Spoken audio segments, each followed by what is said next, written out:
Bonjour tout le monde, j'espère que vous allez bien. Aujourd'hui, je reçois Alain Boivin et Jean-Sébastien Levent. Tous deux sont des hommes en uniforme, deux policiers. Alain est ex-militaire et les deux vont venir nous parler de vulnérabilité masculine, mais également du documentaire qu'ils ont réalisé ensemble en Bosnie. Donc, Alain a choisi de retourner sur les lieux de la guerre où il a servi pour l'armée canadienne dans les années 90. J'ai plus la date exacte, mais ça ressemble à ça. Et on parle d'émotions, de liens d'amitié et on fait le tour de tout ça ensemble. Donc, c'est parti!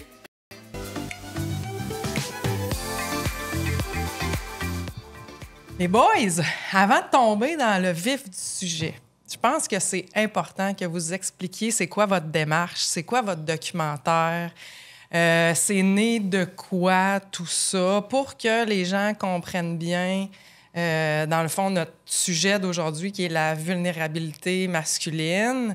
Fait que mettez la table parce que vous allez être meilleur que moi pour faire ça. D'accord. Tu veux commencer? Ben, je peux commencer, t'expliqueras ta démarche après, dans le fond. Ça a commencé, dans le fond, au mois de février 2022. C'était un soir comme n'importe quel soir d'hiver. J'ai reçu un coup de fil de Alain, ce soir-là.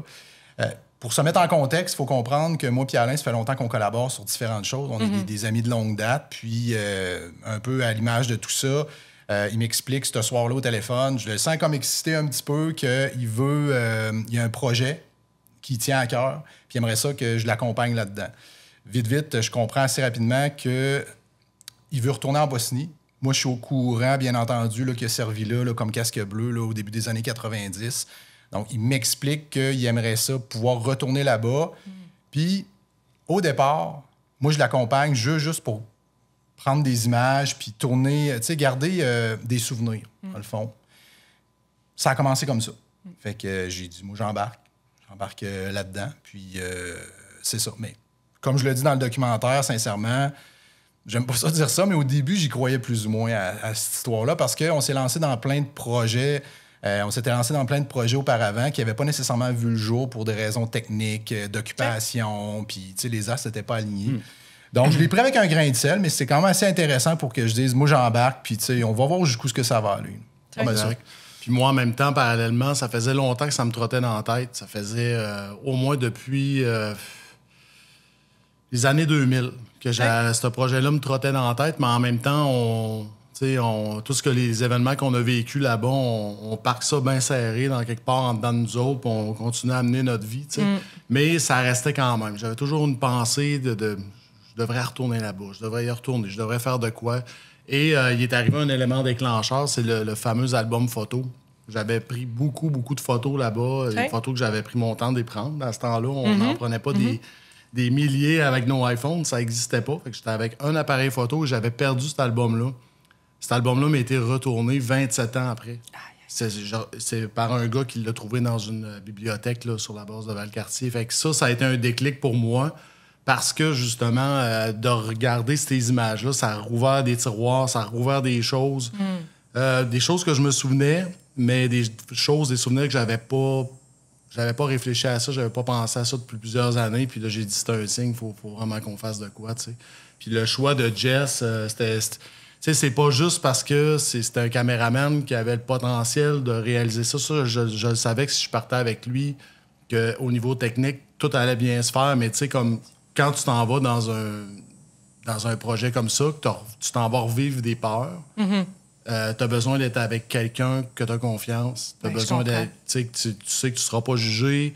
Tu sais que quand ça va mal aller, il va être là pour toi et tout. Puis, tu sais, quelqu'un de zen, réfléchit pas. Je vais te dire, même pas un énervé. J'avais pas envie d'avoir pas dans ce projet-là. Fait que, tu sais, Jess, ça a été l'idée, ça a été une valeur sûre pour moi. Fait que là, on a construit ça, on a structuré ça, puis c'est ça qu'on a fait. On s'est déplacé en Bosnie pour filmer, passer par différents sites de tournage, des endroits significatifs pour moi où ce que j'avais vécu des choses, où ce qu'on avait vécu des choses, parce que je vais le mettre au « on » parce que on n'était pas tout seul, on était beaucoup dans ce secteur-là de Srebrenica qui était vraiment, vraiment amoché. Là, pour ceux qui connaissent un petit peu le conflit, c'est qu'on était dans une zone où on protégeait les musulmans qui étaient à l'intérieur de ce territoire-là. C'est un village, pour ceux que à peu près grand comme Clermont.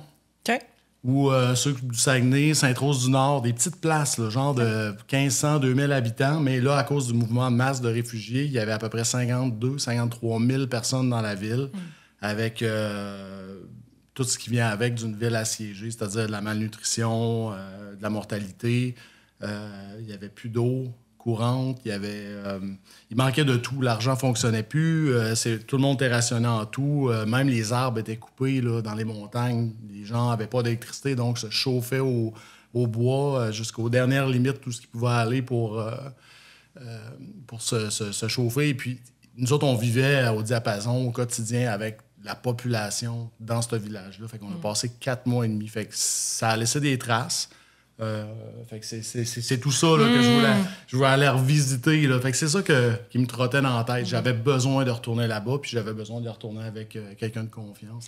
Et quand tu es allé là-bas comme militaire, tu avais quel âge? 18 ans. Tu étais très jeune. Ouais. On n'était pas préparés pour pantoute. On était, tu sais, avant de partir là, tu subis un entraînement. Techniquement, on savait qu'est-ce qu'on avait à faire, sauf que on avait été briefé aussi sur le contexte. C'est qu'est-ce qui se passe là-bas pour que, lorsque vous allez arriver, pourquoi que c'est de même. Ça, on avait eu des cours là-dessus, mais de se faire garrocher dans une zone comme ça avec des réfugiés. Puis, j'ai même de mes collègues, qu'eux autres, ils étaient à l'autre bout, à un autre endroit dans la Bosnie, où ils avaient en charge des hôpitaux, avec pas de personnel dedans. Et qui avait été. Ça fait que les casques bleus ont été confrontés à ça dans ces années-là. C'est comme débrouillez-vous, adaptez-vous. C'est ça votre situation, puis il n'y a pas de non-retour. Là. C'est que vous avez la responsabilité de cette zone-là, vous restez dedans. C'est comme. Je veux pas dire on est comme en prison, mais tu pouvais pas sortir de là. On était enclavé. On était en plein milieu de la Bosnie, dans un secteur où tout se refermait alentour de cet endroit-là. Nous, on était comme entre l'arbre et l'écorce. On protégeait les Bosniens. Fait que c'est des endroits surréels. Ça veut dire que les 4 mois et demi, toi, tu sors pas de là. Tu es là constamment pendant 4 mois et demi pendant la mission. OK. Je reviens en arrière parce que là, il y a eu l'album de photos, ça déclenche ça. Tu te dis, hey, moi, je retourne là.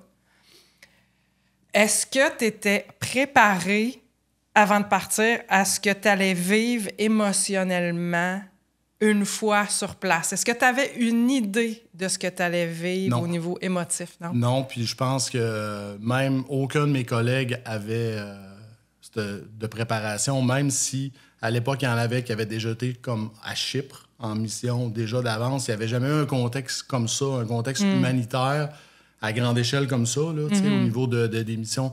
Non, c'était pas arrivé encore. Après, dans les années 90, on a avancé, la Somalie, le Rwanda, c'était des choses-là, mais au début des années 90, le contexte humanitaire en Bosnie était quand même assez unique, puis non, il n'est pas préparé à ça du tout.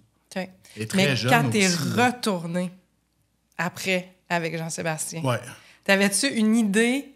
T'étais-tu capable là, de dire « OK, je vais vivre ça, ça va être difficile, je vais vivre telles émotions, une fois que je vais être là, avoir une idée » ou t'as été vraiment basculé dans plein de choses que tu n'avais pas prévues? C'était un peu des deux. Okay. J'avais beaucoup d'appréhension, mais je le savais, des lieux.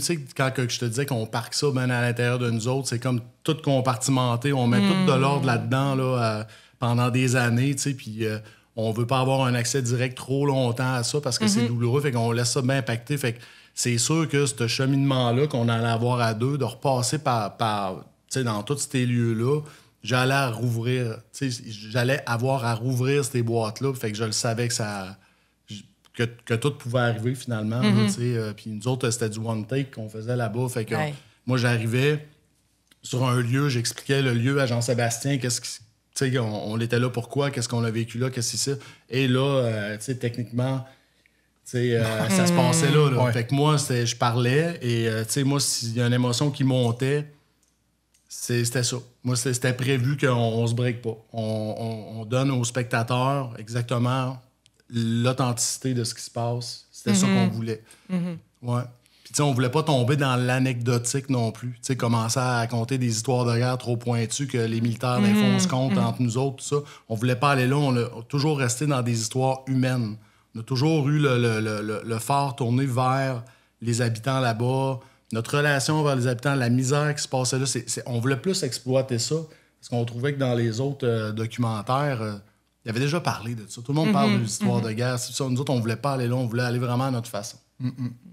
Mais toi, Jean-Sébastien, quand tu t'es préparé à aller là, t'avais-tu une idée que tu allais partager ça avec ton ami? Tu sais, au niveau émotif, souvenir de guerre, puis tout ça. Parce que, tu sais, moi, je l'ai vu le documentaire, on l'a vu ensemble, on est allé le voir, puis, tu sais, on a adoré ça. Moi, j'ai eu les larmes aux yeux tout le long, là. Puis il y a une scène, entre autres, où Alain, à un moment donné, il fait comme signe, je suis plus capable, ou tu sais, c'est comme, il recule, puis je me souviens plus exactement de la phrase des mots que tu as utilisés, mais toi, tu es en train de filmer ça. T'étais-tu préparé à ça? Tu t'attendais-tu à ça? Bien, sincèrement, non. Je le savais que ce serait émotif, mais à ce point-là, puis de mon point de vue à moi, non, je m'attendais pas à ça, sincèrement. Des tournages, j'en ai fait plusieurs là, dans ma vie. C'est sûr que quand tu es dans le moment, tu te contrôles, tu te concentres sur la technique. En documentaire, tu n'as jamais de deuxième chance. Il faut que tu sois là au bon moment, au moment où ça se passe, puis tu as intérêt à ce que ça fonctionne. Fait que j'avais toujours ça en arrière de la tête. Mais à un moment donné, quand ça va relativement bien, il y a une espèce d'aisance qui s'installe, ben c'est là qu'on se fait surprendre. J'ai en tête très, très clairement les deux moments probablement que tu imagines où il a craqué, là, Alain. Là. Moi, puis là, ça prend 2-3 secondes. Toi, tu es derrière ton équipement. Puis, hey, attendez, là, il est en train de se passer quelque chose que je le savais que ça arriverait, mais pas à ce point-là. Puis là, ça vient te chercher. Il faut quand même que tu te concentres. C'est un drôle de feeling. C'est comme être séparé en deux. Tu aurais le goût d'aller voir ton chum, puis de le réconforter, mais en même temps, tu veux t'assurer, dans le fond, que tu es au focus, que l'éclairage est bon, tout ça. Fait que, tu sais, j'ai embarqué, mais, tu sais, à demi, là. Tu sais, vraiment. Fait que ça a été vraiment surprenant pour moi. Mais ça reste que c'est... Puis, tu sais, ce que je raconte, ça se passe au début du voyage, mais au fur et à mesure que le voyage, que cette aventure-là se poursuit, on se transforme aussi. On appréhende des choses, on sait qu'il y a des choses qui vont se passer. J'aime ça compter l'anecdote, par exemple, de quand on était avec Rob Zoomer, là, je pense que c'était à Québec, là, à l'OPI Québec, là, où il faut comprendre là, que sur place, on avait un... J'aime pas utiliser le mot, là, mais c'est comme un fixeur, là, dans le fond, quelqu'un qui nous a accueillis dans son espèce de bed and breakfast, et c'est lui qui nous faisait visiter les endroits parce qu'il connaissait bien l'endroit, et c'est... Alain aura l'occasion d'en parler, là, mais c'est un ancien aussi du conflit. Et à un certain moment donné, il y a quelque chose qui s'est passé. J'étais en train de tourner avec Alain et on avait 2 touristes avec nous autres qui étaient là à peu près à ce moment-là. Et il y a eu ce moment-là où il y a eu une espèce de réflexion, en tout cas une interaction entre Alain et Rob Zoomer sur les conséquences de pas bien gérer ce qu'il est en train de vivre présentement versus ce qui va se passer à la maison. Un espèce de backlash. Là. Okay.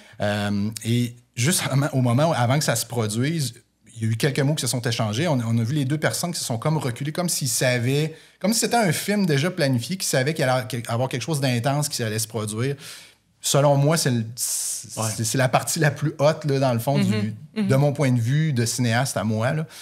Mais c'était plein de choses de même là, qui arrivaient. Des fois, tu te dis... Quand il parle que des fois, il avait le goût probablement de venir me voir puis demander si ça allait bien, il se concentrait sur son point de vue technique. Mais moi, en même temps aussi, je suis dans le documentaire, tu sais. Fait que lui, cette personne-là, c'était un peu ça qu'il venait nous dire. C'est comme, attends un peu, il y a quelque chose qui marche pas, là. Vous autres, ça vous brassez trop. Toi, tu vas trop vite. Ça, c'est pas comme ça que ça fonctionne, parce qu'habituellement, les vétérans qu'il avait accueillis, ils allaient comme en pèlerinage. Tout ça. Moi, j'avais comme une double mission, tu sais, c'était comme participer, faire le documentaire, mais en même temps de revivre tout ça, puis c'était plus ou moins compatible. Mais ça, c'est filmé dans le documentaire, parce que je me souviens, là, je me rappelle, là, il vous dit, hey, là, les boys, là, calmez-vous, OK, ça me revient, là. Ouais, tu sais, quand on dit rester dans le côté humain, ça, c'est des séquences qu'on veut absolument, qu'on a gardées, parce que ça génère ça, ça soulève ça. cette affaire-là, tu sais. Puis encore une fois, là, le monde en prenne conscience, tu sais. Puis moi, je voulais que mes camarades, mes frères d'armes en prennent conscience aussi. Regardez, vous pouvez vivre ça. Mais regardez dans quel bateau aussi que je me suis embarqué, là, tu sais, comme dans ce double rôle-là. Et t'as le gars qui t'avertit, qui dit « Hey, fais attention, toi, là, regarde ce que t'es en train de te faire. Tu te brasses bien trop, mon homme. » Puis je fais comme « Oh, tu sais, j'en parle, j'ai des frissons encore, tu sais. » Fait que c'est des belles choses qui arrivent de même, tu sais, sans qu'on l'ait vraiment planifié, là, mais c'est des choses qui nécessairement allaient se passer parce que chaque site de tournage avait un potentiel incroyable pour que ces affaires-là arrivent. Puis ça arrivait tout seul, tu sais. Comment t'as vécu ça, toi, comme ami, de voir ton chum de gars passer à travers ça, vivre ça? Parce que, tu sais, ça fait longtemps que vous vous connaissez, vous avez étudié ensemble, vous avez un lien d'amitié ensemble. Tu sais, Alain, c'est un top cop, c'est un militaire. Tu sais, c'est un gars. De partager ça, de voir ça, qu'est-ce que ça t'a fait, toi? Ben, c'est sûr que ça m'a changé personnellement. Tu sais, je devrais peut-être pas dire ça, mais tu sais, moi, je suis un petit peu old school en matière d'émotion chez les hommes. Puis là, tu sais, je vous amène en quelque part, mais tu sais... Il y a du monde qui vont rire, mais moi, pendant longtemps, j'ai pensé à un gars, ça pleure pas, là. Ça peut pas, là, tu sais, c'est tough, là, puis... Probablement que ça vient de différentes personnes que j'ai côtoyées dans ma vie. En tout cas, j'ai pensé ça longtemps. Puis, faut comprendre aussi qu'Alain, on n'a jamais été dans des interactions où l'émotivité prenait beaucoup de place. T'sais, on a fait des voyages de moto ensemble, on a travaillé ensemble, on a étudié ensemble, puis on sait ce que c'est, là, deux gars, là, ça reste léger, puis c'est souvent des conversations de coin de table, puis c'est vraiment full léger. Fait que c'est la première fois que je voyais vraiment Alain sans, bon, on va dire son armure ou sa façade. Ça m'a fait cheminer aussi en même temps, dire « Hey, tabarnouche, ça se peut, là. Ça se peut... de démontrer ses émotions, puis d'être capable de lâcher prise sans avoir peur du jugement des autres. Ça m'a fait de quoi de réaliser ça, puis probablement que sans le savoir, ça m'a fait cheminer, puis je vois les choses un peu différemment. Ben, je les vois différemment maintenant, mais c'est vraiment...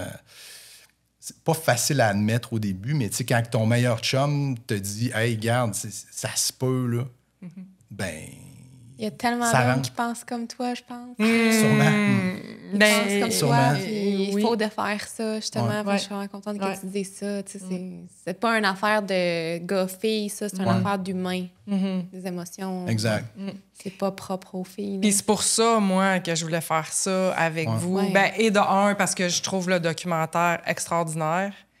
Mais ça m'a montré une partie d'Alain aussi que je ne connaissais pas, insoupçonnée.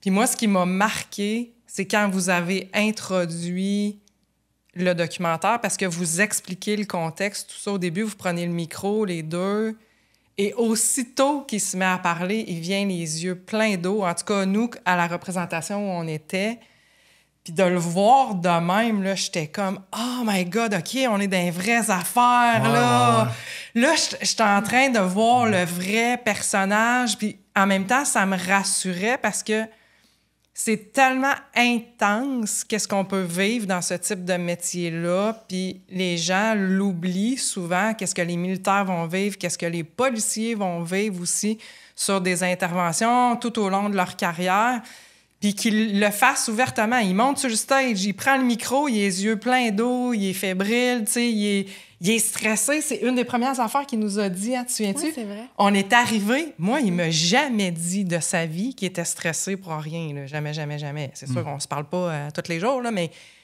là, il dit « Ah, je sais pas comment ça va aller, je suis un peu stressé, je suis un peu émotif. » Là, je fais comme « My God, mais quelle transformation! Tu sais, en même temps, je trouvais ça super beau de voir ça. Puis moi, c'est vous autres les invités, mais j'ai une question pour Laurie, parce que je voulais qu'elle soit là, parce que je vous explique le contexte. Laurie a connu Alain, elle était toute petite. Elle a connu Alain, on commençait à travailler ensemble, fait qu'elle avait 10 ans à peu près. 2007. 2007. Ouais, c'est ça. Tu avais 10 ans, tu jouais au soccer avec elle. ça, dans le cours en arrière, puis c'était comme la petite... Ouais, moi, je m'en souviens, c'est la petite fille.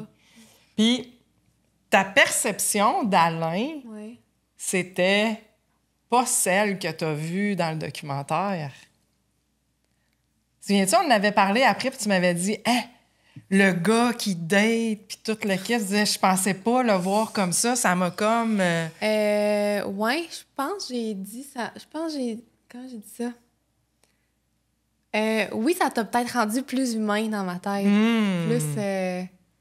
Plus... Accessible, non? C'est dur de mettre des mots. Plus, mais c'est que dans le positif, là. Tu sais, mais ça m'encourage. Comme... Qu'est-ce qu'il y a? Juste la patine. Non, je cherche mon mot. Ça m'encourage de voir des gars qui sont capables. Tu sais, moi, ça me réconforte. Parce qu'il y a comme un stéréotype ou un mythe de, justement, ça serait pas bien vu ou par les filles, puis tout ça, mais c'est tellement l'inverse que je trouve ça, tu sais, plus... Ça m'a réconforté, encouragé. C'est comme... ça donne foi en l'humanité. C'était comme une bonne surprise. Oui, c'est ça. Ben oui, c'est vrai que c'est une autre facette, là, c'est sûr. Ouais. Bon, on se connaissait pas beaucoup, mais tu sais, moi, je considère... Je me suis jamais trouvé vraiment... peut-être pas de cette façon-là. Là, vous le voyez d'une façon complètement ouverte là, dans le documentaire. Tu sais, pas de filtre, rien. Tout ça, mais tu sais, peut-être que les gars, des fois, on a nos façons d'exprimer des émotions qui, tu sais, il faut vraiment qu'on soit proche de l'autre personne pour qu'on s'en rende compte au point où on peut aller. Tu sais, moi, je me suis toujours exprimé depuis que je suis vraiment jeune avec la musique, tout le temps. Puis, tu sais, moi, ça répondait à mes besoins. Si j'avais un message, une chose à exprimer, c'était par ça. Okay. Fait que là, je me retrouve dans un autre créneau où on fait un documentaire, puis là, oui, à un moment donné, il va y avoir l'expression avec ça, de la musique, mais il va y avoir l'expression directe. Là, je peux pas me cacher, il faut que j'explique des choses. Puis en les expliquant, ça se peut qu'il se passe des affaires. Fait que, OK, ça va être de même ce coup-là. Ça va être comme ça que ça va se passer. Ce qui était surprenant, c'est comme tu as dit tantôt, c'était surprenant parce que tous les autres genres de documentaires de même, je m'attendais plus à un documentaire standard de guerre. Là, je me disais, ça me tente pas que ça soit triste, puis qu'on voit que du monde mourir ou des enfants. Fait que je m'attendais plus à ça. Fait que là, que ça soit complètement un autre focus, c'est ça qui a fait. Comme, ça, merci, là, parce que j'espère que le monde le voit de même. Parce que je pense qu'il y avait cette idée-là aussi. On voulait pas faire ça comme ça avait déjà été fait. Pas qu'on n'aurait pas eu l'opportunité, parce qu'il y a des anecdotes on aurait racontées là, sur des affaires, des mines antipersonnelles, des armes retrouvées qui ont genre 30 ans, qui sont en train de rouiller là, sur le bord d'un arbre. Là. C'est des choses qu'on a vues, qu'on aurait pu focusser. Puis, tu sais, dis-moi là si je me trompe, mais je suis pas sûr que notre objectif était nécessairement ça au début, mais ça s'est transformé par la force des choses en voyant, tu sais, au gré des... On s'est dit, hey, on vient de le trouver, notre créneau. Je pense que ça serait faux de dire qu'on est parti avec une idée bien précise sur où on voulait aller, puis comment on voulait l'exprimer, puis le présenter. Puis ça, j'aime ça croire que, tu sais, il n'y a rien qui arrive pour rien dans la vie, puis c'était comme ça que ça devait aller. Plusieurs fois, j'en parlais avec Alain, puis je disais, hey, ça serait comment, tu sais, si on avait à y retourner, puis on avait eu un méga bug technique, là. On avait, tu sais, peu importe c'est quoi, puis qu'on devait retourner ça, tu sais. C'est le pire des cauchemars, là. Après, en retournant... Ça n'aurait pas fonctionné, je pense. Non, puis je fais le lien avec des petits pépins sonores qu'on a eu au niveau là, du son, qu'on a dû reprendre des entrevues. Puis je vous le dis, si vous aviez entendu ces entrevues-là au début, vous verriez, tu sais, c'est le jour puis la nuit, au niveau de la chaleur, tu sais, du côté humain qui ressort, parce que, tu sais, c'était beaucoup plus frais dans notre tête à ce moment-là. Ça a donné un super bon résultat. La preuve, tu sais, vous êtes là pour en parler. Mais, tu sais, déjà de reprendre certaines entrevues pour des raisons techniques, ça a enlevé un peu de... l'aspect humain, puis la chaleur qui venait, tu sais, puis c'est ça. Fait que, oui, c'est... Tu parlais de musique. Tu as fait la musique dans le documentaire, hein? Je me trompe pas. Là. C'est toi qui l'as fait, la musique. Quand tu faisais la musique ou le montage, ou je sais pas trop, en tout cas, techniquement, comment ça s'est passé, mais tu as dû, à travers la musique que tu as faite, tu as dû revivre des affaires. Oui, et je pense que ça a fait en sorte qu'à cet âge, je suis comme tellement plus zen, parce qu'en plus d'être allé là-bas, d'avoir vécu ce que j'avais à vivre là-bas, là, il a fallu que je me reconfronte à certaines scènes qu'on avait vécues là-bas, et que là, je devais, encore une fois, reconnecter avec mes émotions pour essayer de coller un son, de coller une couleur sonore à ce qui est en train de se passer. Fait que ça me demandait de revisionner des scènes. Oui. Fait que moi, j'ai passé un an et demi à complètement cabané chez nous, là, comme durant l'hiver, à travailler tout le temps là-dessus, presque à tous les soirs. Fait que ça a été un travail personnel à travers ça aussi. Il y a eu une continuité, là. Et je te dirais que j'ai eu l'impression de vider tout ce que j'avais à vider. J'ai vraiment de la désensibilisation totale. Là, c'est comme... pas une désensibilisation, mais une restructuration. Je sais pas, c'est peut-être plus vous autres dans vos mots, mais j'ai échangé des souvenirs contre d'autres. T'as retransformé toute cette expérience-là dans une... Ça a pris une nouvelle dimension pour toi. Parce qu'à ce temps, quand je pense à ces moments-là malheureux, parce que le conflit là-bas puis la situation dans laquelle les Bosniens qui étaient dans cette ville-là, c'est une tristesse incommensurable. Là, c'est ça, mais à travers tout ça, à cause du documentaire, à cause de ce que j'ai créé aussi au niveau musical, à cause le produit qu'on a livré, moi, mes souvenirs de la Bosnie, c'est pas juste en 93, c'est rendu ça aussi. Fait que je suis capable de transposer, je suis capable de...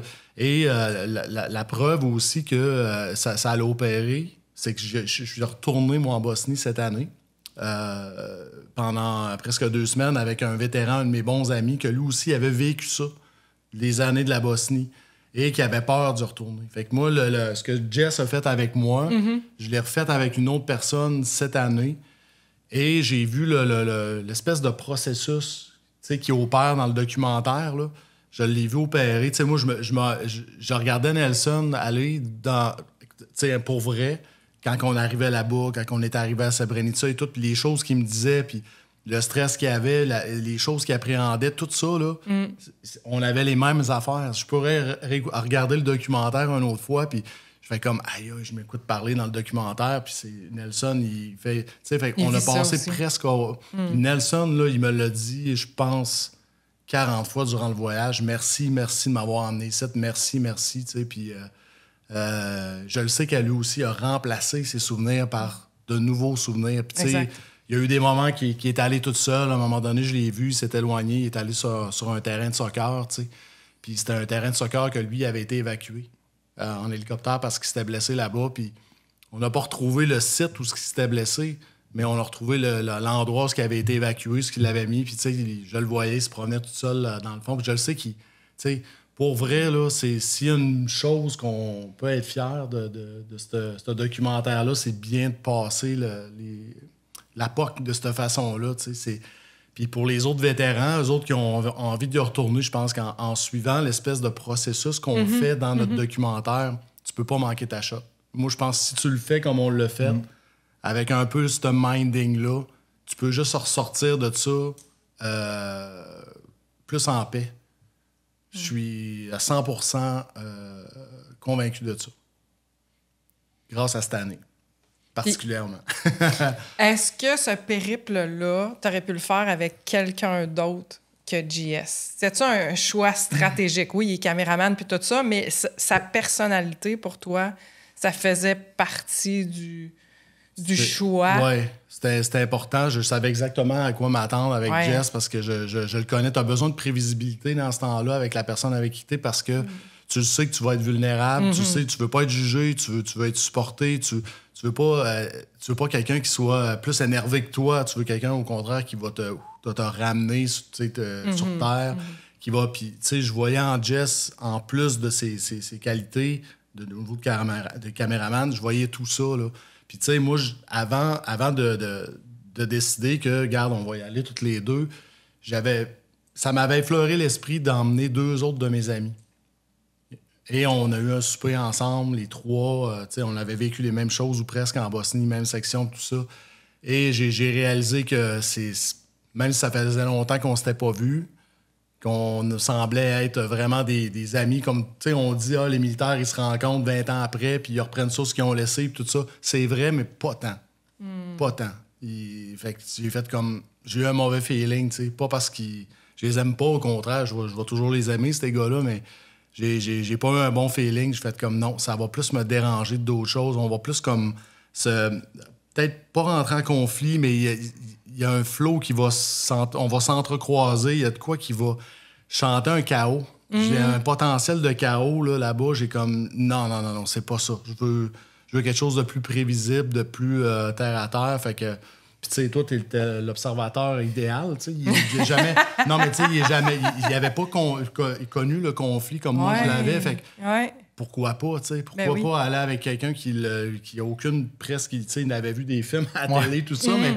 Il n'est pas imprégné de la misère humaine qu'il y a eu là. Puis lui, il va s'imprégner de moi, de mes émotions, de mes affaires, puis il va me suivre à travers ça. Puis de fait, au début du documentaire, on le voit, il est pas mal plus préoccupé par l'aspect technique. Mais à la fin, quand on voit qu'il ravale sa salive dans le dernier documentaire, on est un peu rendu à la même place. C'est comme ça, on s'était rejoint à la fin, dans le sens que tabarnouche, c'est quelque chose, qu'est-ce qui s'est passé là-bas, là, puis je le comprends à cette heure, d'avoir vécu ces émotions-là, puis il n'est pas sorti indemne. Hein?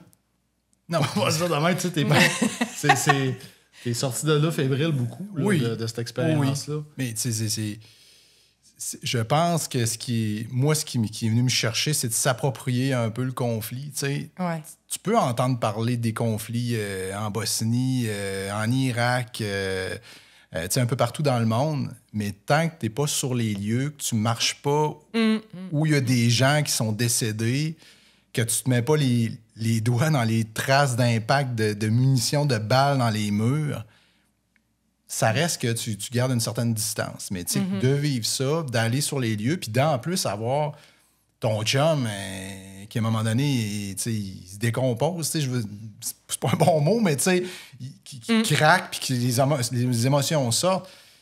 C'est sûr que ça te transforme. Là. Puis votre lien. Oui, très bon. Et après, il doit être quand même avoir une profondeur de plus. Oui. Ben là, il n'est plus capable de l'endurer. Il n'est plus capable de l'endurer. Je ne veux plus le voir pour un bout. On a un peu la même relation qu'on a toujours eue, mais moi, je le sais qu'il y a comme quelque chose qui s'est ajouté, puis on a comme quelque chose qui s'est rendu indissociable. Là, parce que cette expérience-là, moi, est trop centrale. En fait, c'est probablement l'expérience de ma vie d'être retourné là-bas et d'avoir accompli ce documentaire-là avec Jess. Là, il fait partie de... Ça, c'était à la vie, à la mort. Je veux dire, je vais avoir 80 ans, puis Jess, il va être à quelque part, ou il sera pas loin d'après moi, mais je veux dire, il va faire partie de ma vie, de mes souvenirs les plus importants. Là, ça, c'est hot. Là. C'est clair. Ouais.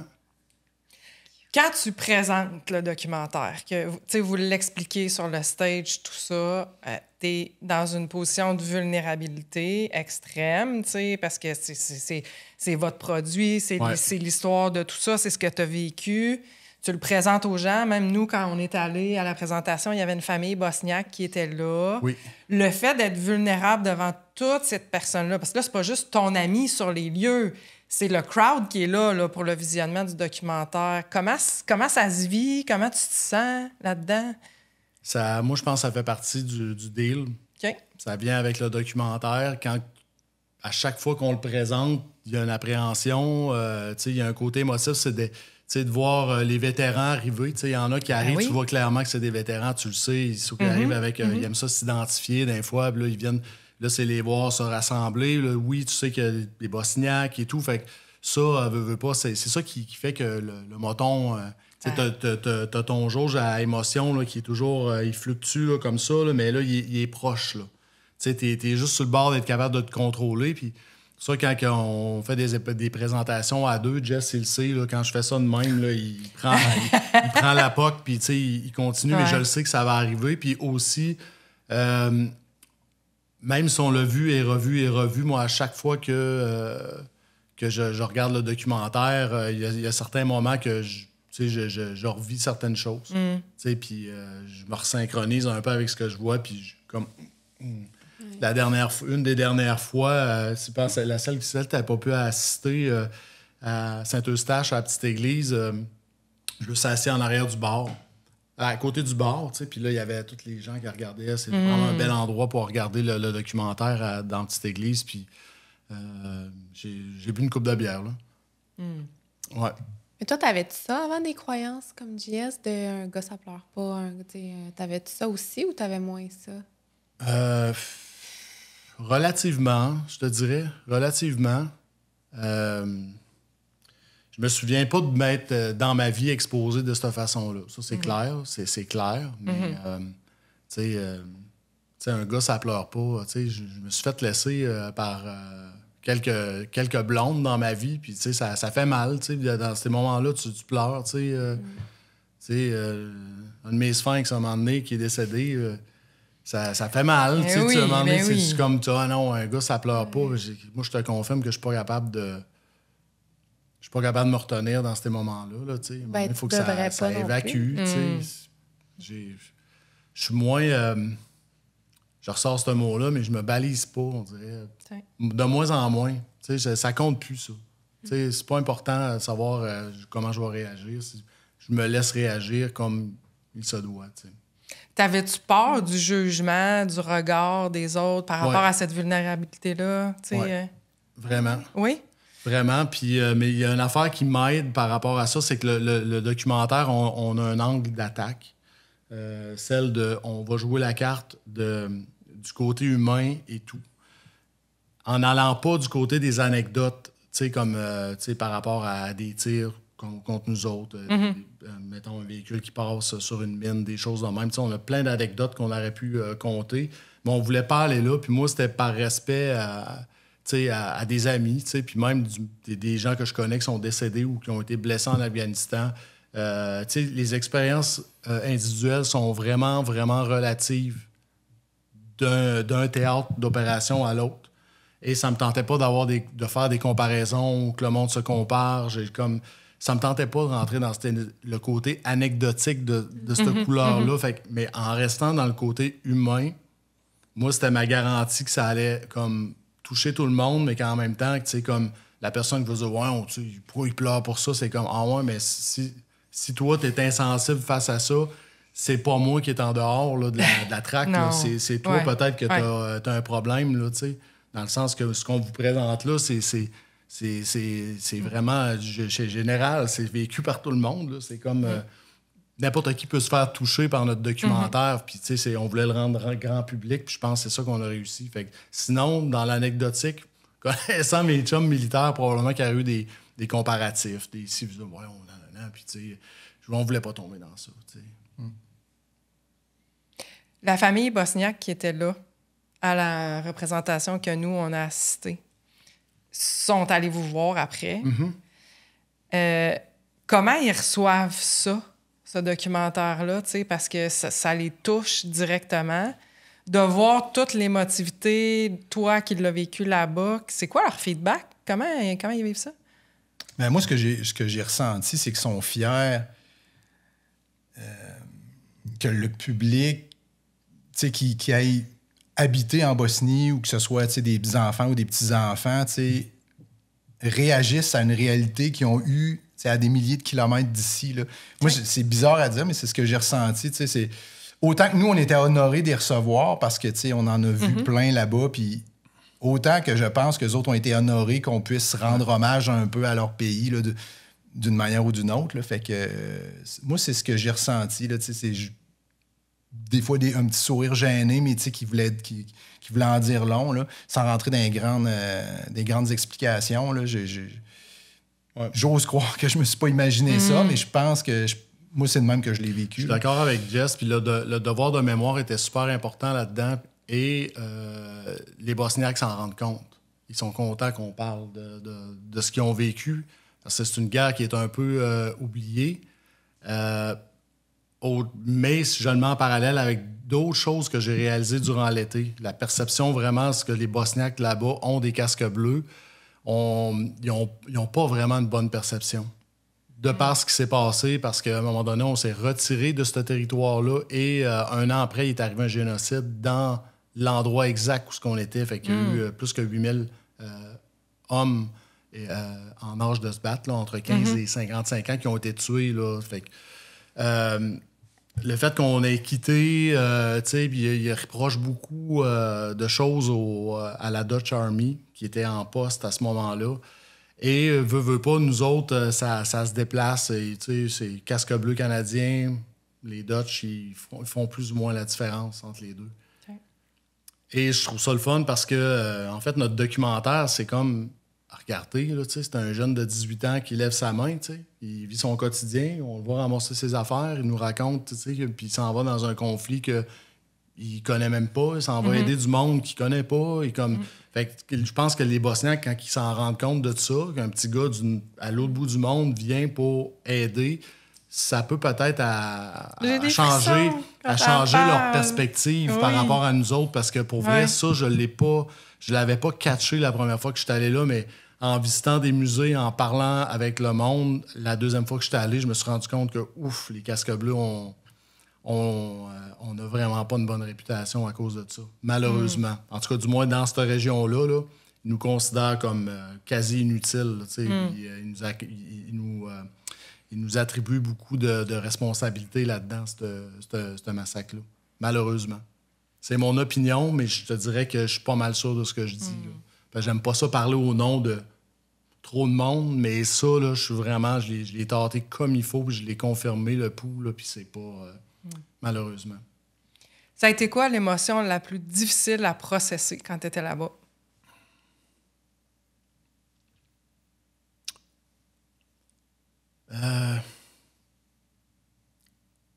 La plus difficile? Moi, j'ai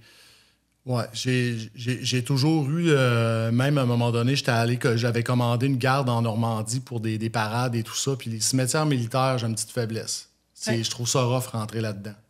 Vraiment, vraiment beaucoup. Et là, de rentrer dans le mémorial, tu te souviens, cette journée-là, puis on était passé, parce que quand tu rentres dans Srebrenica, la première journée qu'on arrive, on passait à travers le cimetière parce que la route passe direct à côté. Puis là, j'étais là, non, faut pas que je la regarde, faut pas que je la regarde. Parce qu'on voulait se garder ce bout-là pour la fin. Fait qu'on n'est jamais allé tout le temps qu'on était là, on se l'est gardé pour la fin. Et quand je suis allé là, j'ai trouvé ça bien difficile parce qu'aussi, je veux dire, la plupart des gens qui sont là, c'est tout du monde qu'on a côtoyé, nous autres, pendant qu'on était là. Fait que c'est tout du monde qui était vivant, qu'on côtoyait en ville, qu'on a vu, fait que tous les gars sont là. C'est juste les gars qui ont été massacrés. Alors, moi, ça a été rajouté dans ma logique que je me disais, ça se peut-tu? Puis le cimetière, là-bas, il y a quelque chose. Hein? On le met en valeur beaucoup dans le documentaire. Et je pense que musicalement aussi, ça paraît. Probablement l'affaire la plus triste que j'ai jamais composée à la vie, c'est là que ça a sorti. Mais c'est quoi l'émotion? Comment tu te sens? C'est quoi qui est dur à gérer? C'est quoi qui monte? C'est de l'impuissance? C'est de la tristesse? Je pense que c'est de la tristesse, c'est de le souvenir, puis à quel point que le monde peut être cruel et de rattacher ça à des gens qu'on a connus, des gens qu'on a côtoyés, du fait qu'on est parti, du fait que ça s'est passé, du fait qu'il y a vraiment, vraiment beaucoup de raisons d'avoir des émotions dans ce cimetière-là, pour moi en tout cas. Puis la bulle est vraiment comme... Il y a plein d'associations. C'est pacté, fait que ça a été quelque chose de rentrer là-dedans. Pour vrai, là, c'est quelque chose. Puis ça a été moins pire. Déjà cette année, quand je suis retourné avec Nelson, il a vraiment... il a trouvé ça rough aussi de rentrer dans le cimetière, mais déjà... Je peux te dire que c'était plus facile pour moi d'y retourner cette année. Tu voyais qu'il y avait quelque chose qui s'était passé. Il y a un bout de chemin de fait. Oui, vraiment. Il y a des... Vraiment. Ouais. Mais ça montre en général l'importance de processer, de vivre pour les gars particulièrement. Plus tu processes tes émotions, plus tu les laisses aller, plus ça s'apaise. Ça, c'est vrai pour tout le monde, mais c'est parce que je pense qu'il y a beaucoup de gars qui n'ont pas compris, mais qui n'ont pas ce réflexe, qui ne savent pas ça. Là. Mais, tu sais, j'irais plus loin dans des événements importants, dans des événements traumatiques. Pour la guérison, c'est important de donner un nouveau sens à ce qui s'est passé. Fait que toi, tu as donné un nouveau sens 20 quelques années après. Ouais. C'est ce qui t'aide, justement, dans ta mémoire à avoir d'autres significations à ces événements-là. Puis Puis aussi, tu donnes un nouveau sens à ça en accompagnant quelqu'un. Tu y retournes dans un rôle dans lequel JS était là pour t'épauler, te sécuriser, te donner de l'espace pour vivre tes émotions. Là, c'était toi qui étais là pour ton ami Nelson. Ouais. Fait que t'as un autre, tu sais, l'histoire, tes points de référence pour toi par rapport aux événements traumatisants, ça change complètement. Puis c'est ça qui est important de faire dans des traumatismes, des choses qui ont un impact sur ta vie. Et malheureusement, il y a beaucoup de gens qui ne vont pas là, qui y retournent jamais, qui donnent pas de nouveau sens et ça les suit tout au long de leur vie. Puis vous donnez un sens aussi quand vous diffusez le documentaire. Les militaires qui sont là, les vétérans qui sont là, qui ont accès à ça, vous ouvrez la porte aux autres aussi à aller dans une zone, s'ils veulent bien y aller, de réparation. Tu sais, ça peut amorcer la démarche de quelqu'un qui voulait pas aller là. Tu sais, fait que dans ce sens-là, c'est hyper important. Puis moi, je suis une... Tu sais, j'adore tout ce qui touche le trauma, le cerveau, tout ça. C'est vraiment mon dada à moi. Puis je trouve que ton expérience à toi avec le documentaire, ce que vous avez fait ensemble, ça image tellement bien le parcours pour guérir, mais pas juste ça aussi, c'est que dans un traumatisme, on guérit dans la relation avec l'autre, dans le contact humain. C'est ça qui fait qu'on guérit. Et ça, tu l'as vécu avec Jean-Sébastien, qui a été là pour t'épauler, pour la relation se renforcer. Puis c'est vraiment ça qui se passe. Tu sais, comme moi, événement traumatique, c'est tout ça qui m'a aidé. Donner un nouveau sens, avoir une nouvelle histoire, aider les gens à travers ce que j'ai vécu. Puis c'est les relations humaines qui ont fait en sorte aussi que tout ça prend du sens puis qu'on guérit des choses difficiles comme celle-là.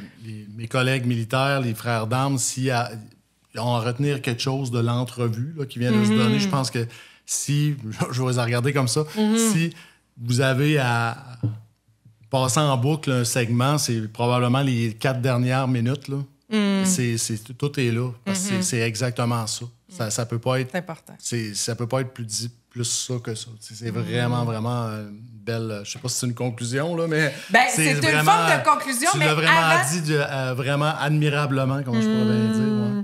C'est une forme de conclusion, mais on ouvre une petite parenthèse parce qu'on a un commanditaire qui est Eros et compagnie, qui offre à nos auditeurs 15 % de rabais avec le code promo THRIVE en lettres majuscules, donc THRIVE 15, donc THRIVE 15 pour le code promo pour les achats en ligne sur Internet. Donc, c'est l'anecdote Eros. Là, c'est un contexte particulier parce qu'on parle de choses très sérieuses, puis on parle de trauma, puis on parle de guerre, puis tout ça. Mais si on pense à ce que vous avez vécu là-bas, des surprises que vous avez eues ou des choses que vous auriez attendues, genre, tu sais, mettons, tu vas dans une ville, généralement, il y a des choses attrayantes pour les petits messieurs. Comment ça s'est passé pour vous là-bas? Avez-vous une anecdote? L'anecdote... Ben, tu sais, on va se remettre dans le contexte. Il faut quand même gratter un petit peu parce qu'on n'était pas du tout dans ce mood-là. Mais tu sais, il y a quand même... La société bosniaque, c'est une société qui est quand même assez prude, d'après ce qu'on a vu, tu sais. On va dans des grandes villes, un peu partout. On s'attend à voir peut-être des salons de massage, des bars de danseuses, des trucs comme ça. On trouve pas ça vraiment là-bas. À notre hôtel, je sais pas si tu te souviens, à un moment donné, dans le lobby, un bel hôtel, on vient d'arriver, ça fait moins de 24 heures qu'on est là. Puis à l'entrée principale, il y a comme un espèce de panneau lumineux avec une forme de danseuse avec une pôle et tout ça. Ça a l'air d'être une porte. Là, c'est ça. Là, on se regarde. C'est vrai, pourquoi pas? Là, on est stressé. On peut penser à d'autres choses. On trouve ça rough. C'est ça. Tu sais, on a quand même passé 3 jours. Enfin, ça va être moins lourd. J'ai besoin de quelque chose. On a passé peut-être 2 jours là. Première journée, on passait à côté, on le regardait. On disait, on a le goût de pousser la porte, voir juste qu'est-ce qu'il y a l'autre bord, mais on n'ose pas. Là, on s'installe, on prend nos airs. À un moment donné, on vient pour ouvrir. C'est une conciergerie. Ouais, c'est Il y avait ça. un balai l'autre bord avec une mop. Puis, moi, je pense que c'est plus. Déception! Je me demande si c'était pas une joke de l'hôtel. Ouais. Je sais Encore pas. aujourd'hui, je me dis, tu sais, qu'est-ce que ce panneau-là lumineux qui attirait l'attention faisait là, tu sais? Ah, vous pensiez que c'était une porte vers un monde meilleur, Un monde différent. Oui, tout à fait.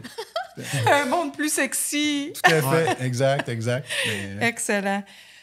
Allez, les gars, je vous laisse donner le titre de votre documentaire puis dire où on peut vous suivre, sur quel réseau, est-ce que vous avez des projections bientôt de planifier, comment ça fonctionne si on veut assister à ça, on veut écouter ce documentaire-là. Je vous laisse la parole.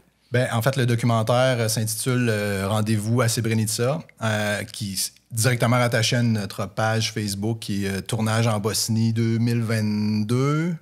Ouais, c'est ça.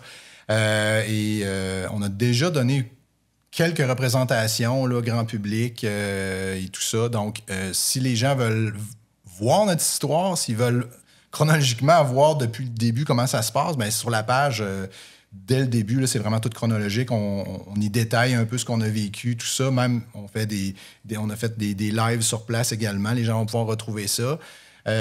Suivez-nous, je vous dirais, abonnez-vous à la page. C'est le meilleur moyen de savoir un peu où on s'en va avec ça. Il y a encore quelques projets qu'on a en tête qu'on aimerait faire.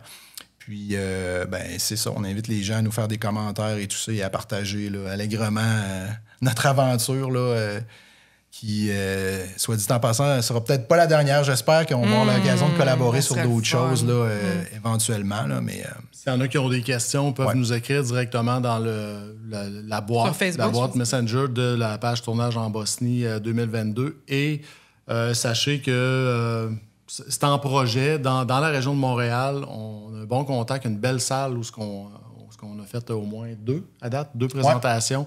On aurait l'opportunité d'en faire une troisième à la petite église de Saint-Eustache. Fait que les gens de Montréal, cet automne, je vous dirais, surveillez ça. Il y a des grosses chances qu'on retourne là-bas.